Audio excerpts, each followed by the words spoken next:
This is New Time on Silkway TV channel. We introduce you with the most visible news and important events that happened throughout this week in Kazakhstan and Central Asia. More details on politics, economy, social and cultural life with opinions from the most recognizable experts of Kazakhstan and world. I'm Daurian Sogulov and this is what you'll see today. 33 years after the closure of the Semipalatinsk nuclear test site, Izumi Nakamitsu, the UN Deputy Secretary General, discussed this matter with New Time, an exclusive interview. President Tokayev met with Kazakhstan's Olympic medalists, who were praised and who was criticized by the head of state. The National Bank has presented data on the base rate in Kazakhstan. How will the economy develop and what will happen with inflation by the end of 2024? President Tokayev and UN Deputy Secretary General Izumi Nakamitsu met to discuss Kazakhstan's collaboration with United Nations institutions. The talks focused on enhancing regional and international security, advancing disarmament efforts and tackling nuclear non-proliferation. Kassym-Jomart Tokayev highlighted Kazakhstan's firm commitment to preventing the spread of weapons of mass destruction, especially given the pressing global circumstances. He emphasized Kazakhstan's dedication to working closely with the UN, which the country views as a crucial and universal organization. Izumi Nakamitsu in turn commended Kazakhstan's leadership in the global non-proliferation efforts and recognized the country's growing influence as a middle power. On August 29, Kazakhstan marked the 33rd anniversary of the closure of the Semipalatinsk nuclear test site. This date also coincides with the International Day of Action Against Nuclear Testing. To observe these significant occasions, Kazakhstan hosted Izumi Nakamitsu, the UN Deputy Secretary General and the High Representative of Disarmament Affairs. This year has seen a record number of active conflicts globally over the past 3 decades. The latest UN report reveals that nearly all countries are boosting their military investments. With escalating geopolitical tensions among major global powers, the threat of nuclear conflict is increasingly real. In an exclusive interview with New Time, Ms. Nakamitsu praised Kazakhstan's role in advancing joint efforts against nuclear testing and also in promoting nuclear disarmament. Watch the fragment of the interview right now.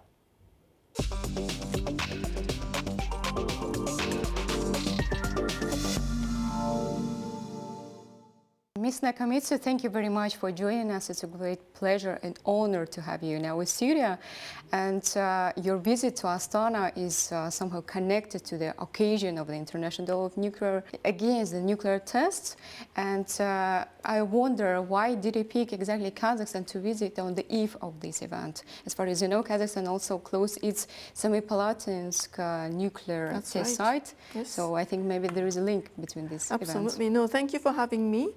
The official reason why I came here is, of course, with the government of Kazakhstan. We are co-organizing this workshop on nuclear weapon-free zones, which is still being held at the Foreign Ministry conference room. And so yesterday I opened that conference. And but also it was very important for me to visit Kazakhstan again, as Kazakhstan is actually one of the very strongest leaders of nuclear weapon related issues. As you say, International Day Against Nuclear Test is on the 29th of August. It's in the margins of that time period. It was initiated by Kazakhstan, as you know, and now it has become a very important commemoration of nuclear tests. And it was on the occasion of course, Semipalatinsk closure. How do you think, what's the role of countries like Kazakhstan and the whole Central Asian region for assisting the global efforts against the nuclear tests, nuclear weapons, disarmament in general? Right. I mean, actually, Kazakhstan is a strong leader in several different fronts related to nuclear disarmament. Of course, the International Day Against Nuclear Testing, I mean, you are one of the initiators, strong voices against nuclear tests, a very strong advocate and a supporter for CTBT, Comprehensive Nuclear Test Ban Treaty. and the whole issues related to nuclear testing at the United Nations. You are the leader and the leading voice for those issues. But it's not limited to nuclear testing. For example, this year we had a second preparatory meeting of the NPT, the Treaty on the Non-Proliferation of Nuclear Weapons. Yeah. And that second preparatory committee meeting was chaired by Kazakhstan. So Kazakhstan is one of the leadership of those NPT process currently. And also next year in March, in New York, right? Yes, there is this third meeting of states parties of the Treaty on the Prohibition of Nuclear Weapons, another very important international treaty mechanism related to the elimination of nuclear weapons. What are your hopes for this conference? Well, we hope that there will be, a strong sort of movement towards really, developing, strengthening this new treaty. TPNW is still a new treaty mechanism. There are many work that still needs to be done to increase the number of states parties, universalization efforts, developing, the kinds of mechanisms, which is very new approach in the nuclear disarmament field, victims assistance, environmental remediation efforts. All these issues actually are under the leadership of Kazakhstan. It's not just in the TPNW framework, but also to the General Assembly. Kazakhstan, together with Kiribati, a Pacific nation. So the new mechanism are going to be discussed. So are there any announcement that need to be done? I mean, what are they will be focused on? Maybe the new angle? So we recently did a Secretary General's report on victims assistance issues, and one of the things that was promoted in that SG report sort of drafting was a potential establishment of a trust fund, voluntary trust fund, so that the victims will be really assisted. And we hope that those discussions will also make some progress in the context of a General Assembly, in addition to the treaty mechanisms in TPNW. So that's another front that you are leading. And then, of course, this workshop that we are currently doing in Kazakhstan, issues related to nuclear weapon-free zones. Of course, you are, again, an initiator of the Central Asian free zone. The treaty, the agreement was signed in Semipalatinsk. It's very symbolic meaning. And the work that we are doing together with Kazakhstan and a couple of other countries now is to make sure that those different free zones, there are several different free zones around the world, they'll be able to work together more closely, share information, share lessons learned, and potentially also, feed into the ongoing process of creating a new free zone, for example, in the Middle East. So now you already touched on the situation, overall situation around nuclear disarmament, and as we know, the NPT was signed in 1945, but still, after this year, even though countries signed this document, there are other countries who became nuclear armed after this event. Which soft power, perhaps, mechanism would you use against these countries, or to somehow, balance these countries, especially taking into account the Middle Eastern region, which is always, have these geopolitical tensions? No, I think it's very important. I mean, first and foremost, the geopolitical situation, the security environment in the world is actually going towards a very concerning, very worrying situation. The big powers with nuclear weapons, they are in a very competitive path. It's the tension between them definitely increasing. And of course, you mentioned the Middle East, but also in Ukraine, those security concerns are really there. And against these, wars and conflicts, behind those conflicts, there are always nuclear weapons issues behind it as a background. So, we say at the UN, the risks of, nuclear weapons actually being used. I don't think any country would like to have a deliberate nuclear confrontations. I don't believe that. But potentially any miscalculation, misunderstandings leading to a sudden escalation of tension, which is not contained, an uncontrollable escalation that could potentially end or result in a use of nuclear weapons. Yeah. So we're living in a very dangerous environment at the moment. So the nuclear weapons issues is really at the center of all these security concerns.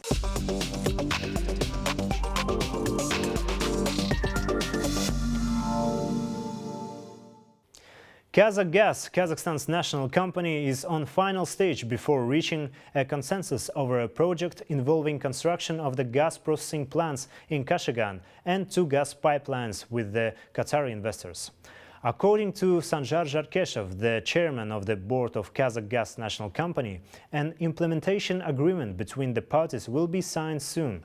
Let me remind you that earlier this year, Kazakhstan announced $11 billion investments from Qatar to the gas projects in the country. Mr. Jarkeshev also shared the details of the gas projects with other key Kazakhstan's investors, as well as stressed upon mega projects in the country's gas industry, which are being implemented under the instruction of the President Tokayev and the Kazakh government. In terms of the second half of 2024, we've got a lot of plans of ensuring the heating season is uninterrupted, goes without any problems. We've done a lot of work since March of this year, and hopefully there will be no operational issues. And we have to progress further with Qatari investors. There are a lot of milestones coming up with the mergers and acquisitions, with the creating the new JVs, appointing new figures there. And then obviously the mega projects that are tasked by the President of Kazakhstan and the Prime Minister. So we have to finalize the construction of Almaty-Baysirke-Talgar second line. That is very important for Almaty and Almaty region. So we're about to finish the second half of September. And then a few projects for the power plants, the infrastructure that are being finalized ahead of schedule.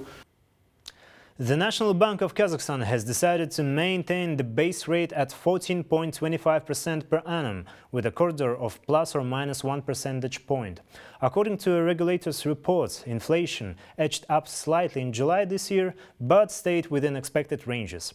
Additionally, this week the Kazakh government held a meeting to discuss the prospects of the development of the country's economy. Our reporters followed the agenda and official data closely to know the main projections on economic development of Kazakhstan in the nearest perspective. The government of Kazakhstan has approved the new draft of national budget for 3 years period. This budget is developed based on the country's socio-economic development forecast. For the next year, budget revenues are projected to hit $45 billion. According to the Cabinet of Ministers, the budget will continue to be socially oriented. And next year, approximately $21 billion will be allocated to social programs, including indexing social benefits, increasing educational grants, and enhancing access to medical care. When defining budget parameters, the main task is to restore the balance of the state finances. Therefore, moving forward, we will act by concentrating on the state's obligations, assets, and all financial flows. Over the next 3 years, Kazakhstan's economy is projected to see significant growth, with experts predicting a 5.3% increase in GDP. This growth is attributed to market stability and a rise in oil production. However, current budget expenditures are surpassing revenues. Thus, it is vital to ensure that every corner of the treasury is used efficiently.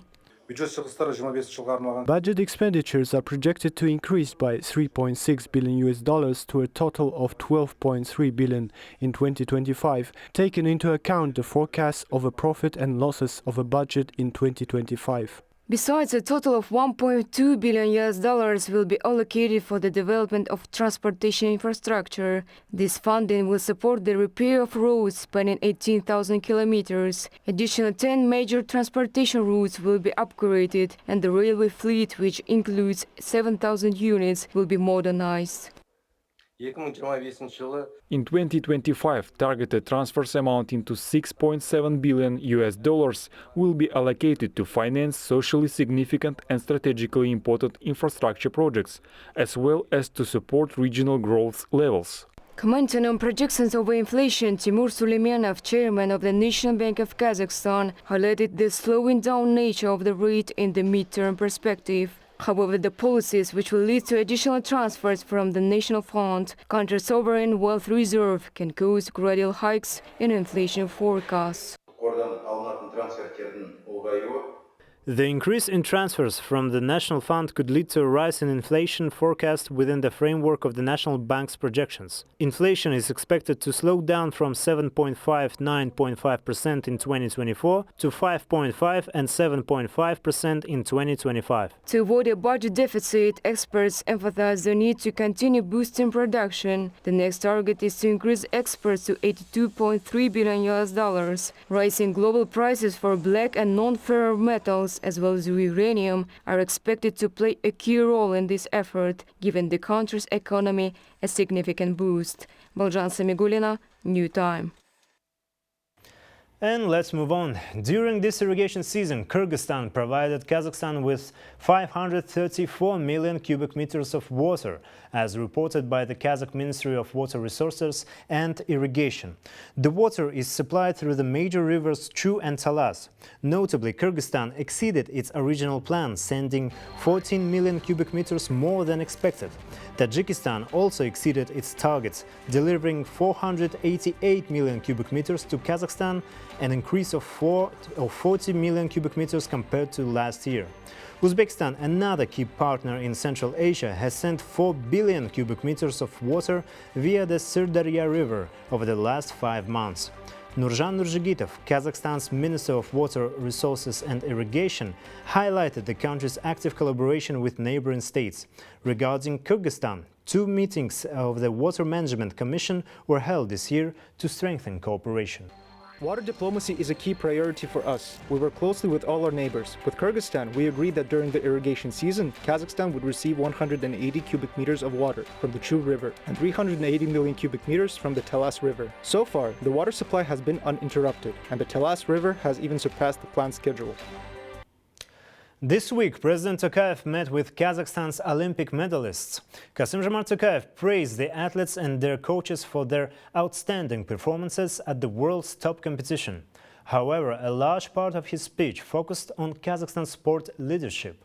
Revising the national team's underwhelming results, the head of state once again underlined the importance of consistent support of mass sport in the formation of a comprehensively developed and healthy nation.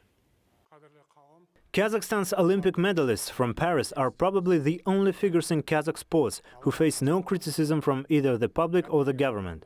These national heroes, who raised Kazakhstan's sky blue flag on the Olympic stage in front of millions worldwide, were welcomed by the president in Akorda. The athletes brought home 7 medals, including the only 1 gold from 31-year-old judoka Yildoz Smetov. Yildoz, before heading to the Olympics, you promised me and all the sports fans that you will do everything to win. You kept your word. You are a true champion. We are all proud of you. Becoming an Olympic medalist 3 times in a row is an achievement of a real champion. Your success has inspired our athletes and brought joy to all of us. In the president's residence, Kazakh athletes received an important state award, the Order for Special Merits. The champions' coaches were recognized too. Boronbek Konoratov, the coach of Olympic silver medalist Demeo Zhadraev, is already setting new goals for the future. I didn't expect to receive an award, and I'm very grateful for the honor. During the games, I was really nervous for Demeo, but tried to stay calm. We have a strong connection. He followed the tactics we set up together. We haven't fully analyzed the competition yet, but we'll get back to training soon. We have big goals ahead. While praising the athletes, President Tokayev did not hold back in criticizing the country's sport officials. Kazakhstan finished just 43rd in the overall medal standing in Paris. This is not a great result, especially considering the huge amounts of resources spent on sports. According to the Kazakh Ministry of Tourism and Sports, in 2023, the total sports budget was nearly $624 million. The president pointed out that over the past 5 years, spending on elite sports has doubled, yet the results don't justify the expense. This, he said, is due to poor management, including corruption in the sector. Судя по текущей ситуации, Looking at the current situation, it seems that sports officials are more interested in managing million-dollar budgets than focusing on actual results. Corruption is a recurring problem in the sports sector, and it's damaging not only the development of our sports, but also the image of our country. This is unacceptable. The president also stated that Kazakhstan needs to move away from naturalizing foreign athletes. It's expensive and often ineffective. ведь любой легионер, как правило, лишает места в национальной сборной наших молодых и перспективных атлетов. Foreign athletes often take sports that could go to our young, promising athletes. Instead, we should consider bringing in skilled foreign coaches in sports where we are struggling. Athletes from abroad won't bring long-term success. What we really need is a solid professional coaching approach. The head of state also emphasized the importance of promoting mass and youth sports. Additionally, he stressed the need to develop Kazakhstan's national sports and highlighted the significance of hosting the 5th World Nomad Games. Kazakhstan doesn't need quick, short-lived successes. It's not about what others think of us. It's about who we are, the president concluded. There is hope that this mindset will extend beyond sports. Kassym-Jomart Tokayev announced significant work on mistakes made and reforms, especially in sports, will undoubtedly be necessary. Daurian Sagulov, New Time. Preparation for the main sporting event of the Turkic world, the World Nomad Games, is getting to its final stage, organizers have announced. A ceremonial unveiling of a postage stamp dedicated to the start of the Games took place in Astana. The event was held at the capital's racetrack, which will host the main competitions featuring the best riders from nomadic nations. We visited the ceremony and reviewed the racetrack, which was upgraded for the upcoming events. Please take a look.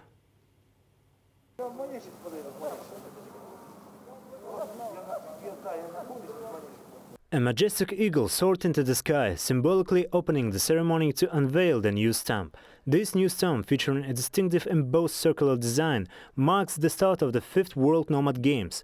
The stamp showcases an image of a berkutchi, symbolizing the beginning of the Games, much like the traditional release of a golden eagle into the wild. A berkutchi is a traditional Kazakh eagle hunter, typically practicing the ancient art of falconry with golden eagles.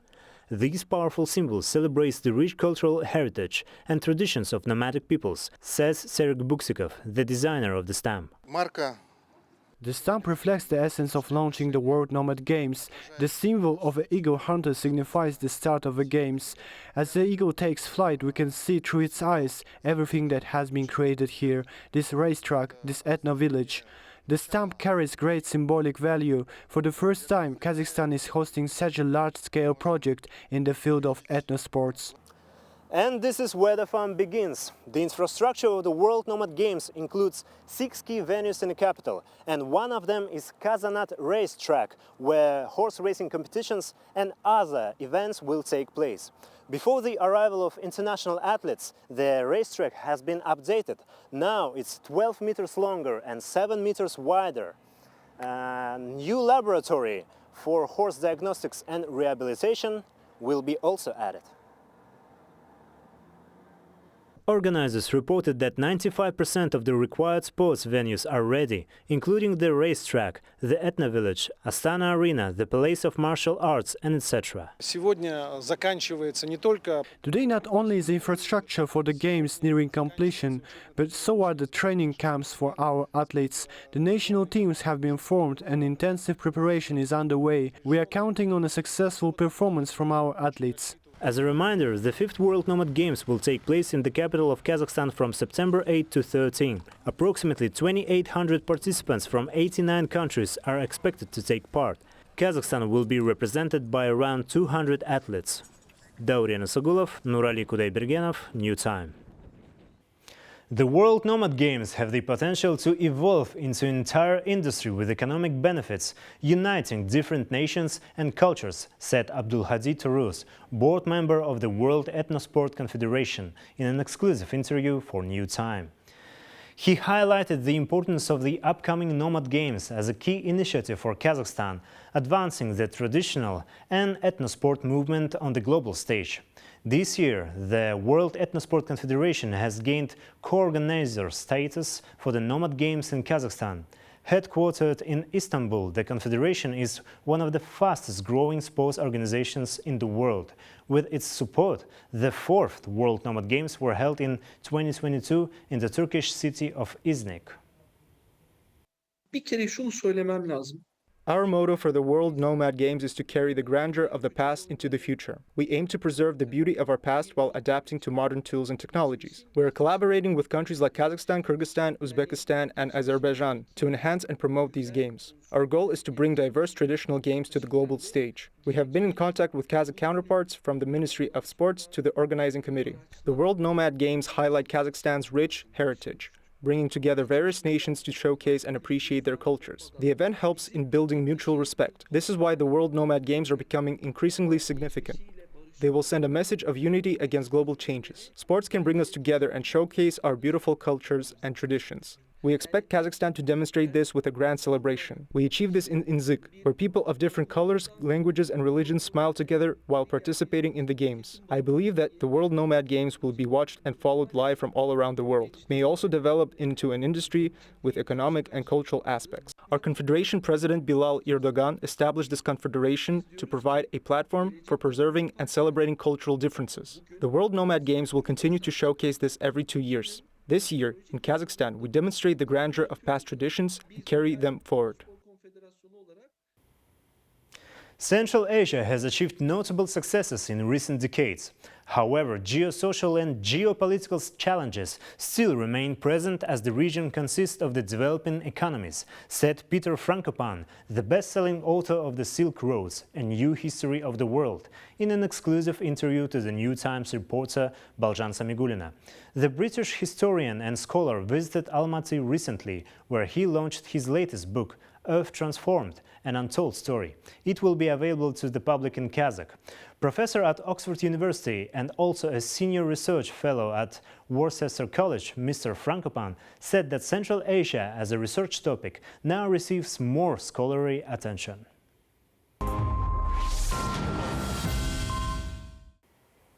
A Silk Way exclusive with Peter Frankopan, the British bestseller author of historical books who challenged the narrative of Eurocentrism and shifted focus to Asia.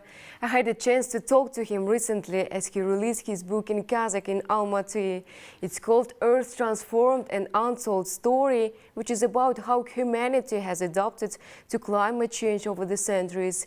He says it is a hot topic, vital to be discussed among researchers in our region.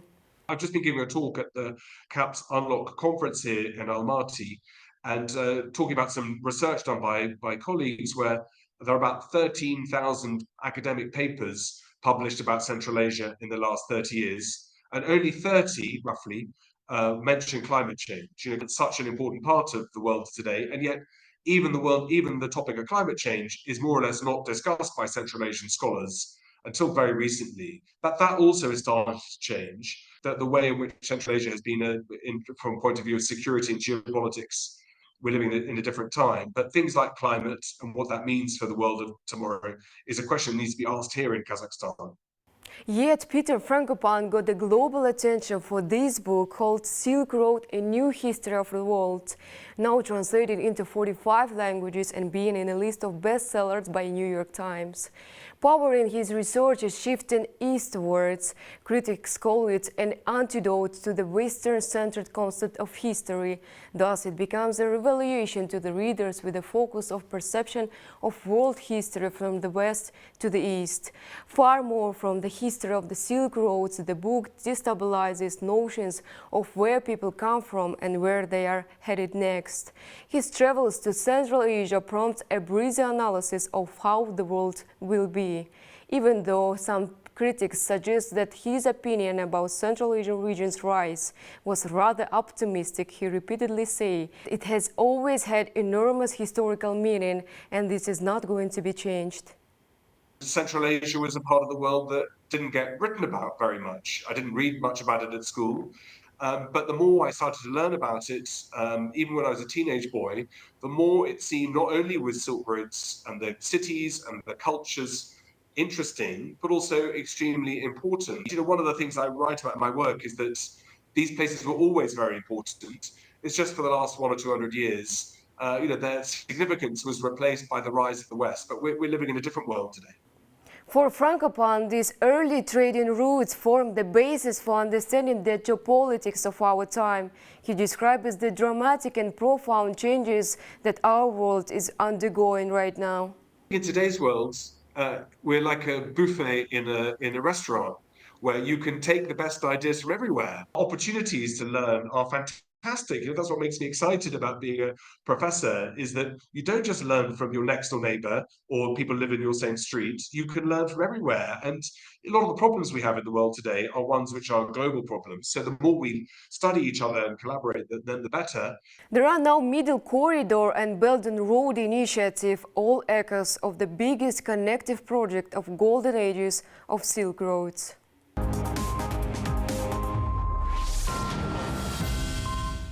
Do you think they have a chance to succeed to restore the ancient Silk Road, or at least to get closer to it? Well, sometimes people talk about the Silk Route like it's like a motorway.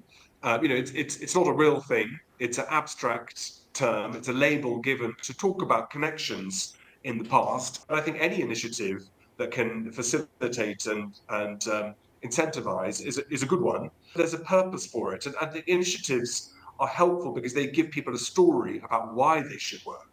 And so I think that those kinds of things are really helpful, because otherwise we've become isolated from each other. Aside from that, the book positively demonstrates the new connections emerging in today's world and explores Central Asia's perspective within the global mosaic. When I first traveled to Central Asia 35 years ago, but the progress and the change has been huge, and there are lots of things that can still be improved, from civic activism, from human rights, from openness, from socioeconomic freedoms and better opportunities.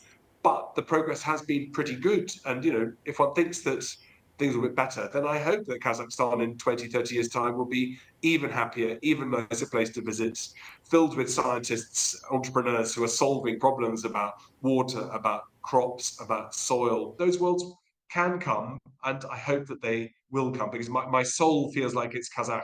So I'm hopeful for the future of your people, that when I keep coming to visit, people are as kind and as generous as they always have been when I've come here before.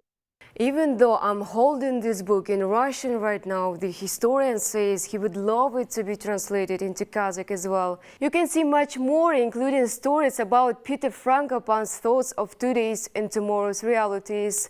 The full interview is available on YouTube channel of Silkway TV.